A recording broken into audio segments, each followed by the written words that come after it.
मनसे अध्यक्ष राज ठाकरेंचे पुत्र अमित ठाकरे आगामी विधानसभा निवडणूक लढवण्याची तयारी करतायत। सूत्रांच्या माहितीनुसार मुंबईतल्या 3 मतदारसंघांची चाचपणी सध्या सुरू झाली आहे। इतर अनेक जागांवर देखील मनसेचं नाव जवळपास पक्की होत असल्याची माहिती आहे। त्यामुळे राज्यातील सत्तेसाठी आता महत्त्वाच्या असलेल्या मुंबईतल्या 36 जागांवरची लढत चुरशीची होण्याची शक्यता आहे। पाहूया त्या संदर्भातला एक रिपोर्ट।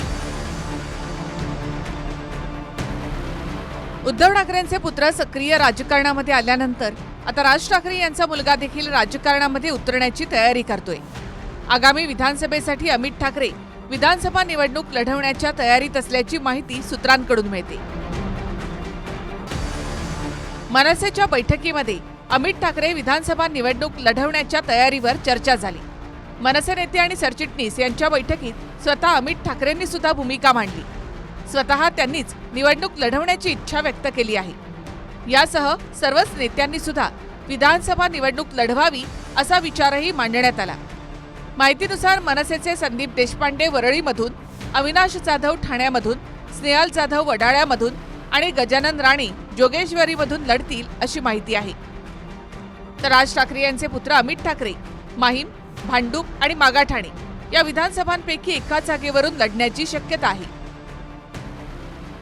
मुंबईमध्ये विधानसभेच्या 36 जागा आहेत। मुंबईत महाविकास आघाडी किंवा महायुतीपैकी जो पक्ष आघाडी घेईल त्याला बहुमताच्या आकड्यापर्यंत पोहोचणं सोपं होणार आहे। मात्र राज ठाकरे यांची मनसे मुंबईतल्या विधानसभेत इतरांची मतं आपल्याकडे वळवणार की मतं कापणार यावर देखील अनेक गणितं अवलंबून असतील। दिनेश दुखंडे, TV9 मराठी, मुंबई।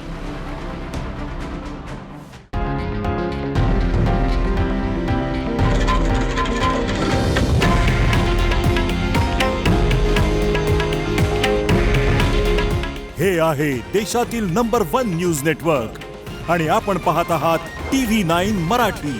काळजी तुमची, हित महाराष्ट्राचं।